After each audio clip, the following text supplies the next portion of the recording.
5वां अध्याय। नारद जी का शिव तीर्थों में भ्रमण व ब्रह्मा जी से प्रश्न।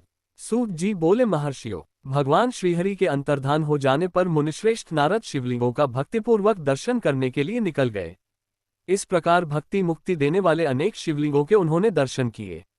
जब उन रुद्रगणों ने नारद जी को वहां देखा तो वे दोनों गण अपने शाप की मुक्ति के लिए उनके चरणों पर गिर पड़े और उनसे प्रार्थना करने लगे कि वे उनका उद्धार करें। नारद मुने, हम आपके अपराधी हैं। राजकुमारी श्रीमती के स्वयंवर में आपका मन माया से मोहित था। उस समय भगवान शिव की प्रेरणा से आपने हमें शाप दे दिया था।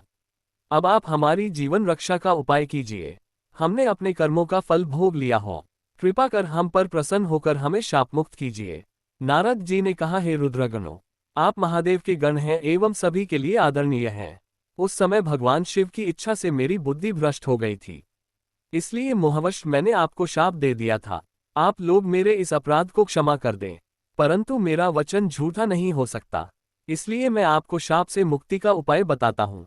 मुने व विश्रवा के वीर्य द्वारा तुम एक राक्षसी के गर्भ में जन्म लोगे। समस्त दिशाओं में रावण और कुंभकर्ण के नाम से प्रसिद्धि पाओगे। राक्षस राज का पद प्राप्त करोगे। तुम बलवान व वैभव से युक्त होगे। तुम्हारा प्रताप सभी लोकों में फैलेगा। समस्त ब्रह्मांड के राजा होकर भी भगवान शिव के परम भक्तों में होगे। भगवान शिव के ही दूसरे स्वरूप श्री विष्णु के अवतार के हाथों से मृत्यु पाकर तुम्हारा उद्धार होगा तथा फिर अपने पद पर प्रतिष्ठित हो जाओगे।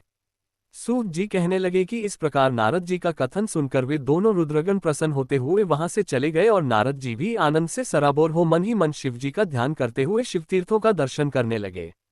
इसी प्रकार भ्रमण करते करते वे शिव की प्रिय नगरी काशीपुरी में पहुंचे और काशीनाथ का दर्शन कर उनकी पूजा उपासना की।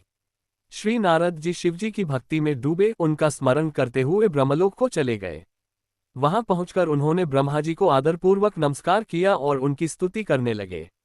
उस समय उनका हृदय शुद्ध हो चुका था और उनके हृदय में शिवजी के प्रति भक्ति भावना ही थी और कुछ नहीं। नारद जी बोले, हे पितामह, आप तो परमब्रह्म परमात्मा के स्वरूप को अच्छी प्रकार से जानते हो।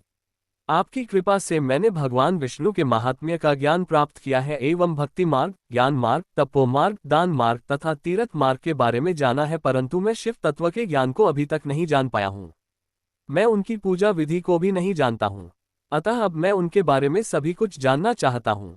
मैं भगवान शिव के विभिन्न चरित्रों, उनके स्वरूप तथा वे सृष्टि के आरंभ में, मध्य में किस रूप में थे, उनकी लीलाएं कैसी होती हैं और प्रलय काल में भगवान शिव कहाँ निवास करते हैं, उनका विवाह तथा उनके पुत्र कार्तिकेय के जन्मादि की कथाएं मैं आपके श्रीमुख से सुनना चाहता हूँ। भगवान शिव कैसे प्रसन्न होते हैं और प्रसन्न होने पर क्या क्या प्रदान करते हैं, इस संपूर्ण वृतांत को मुझे बताने की कृपा करें। अपने पुत्र नारद की ये बातें सुनकर पितामह ब्रह्मा बहुत प्रसन्न हुए।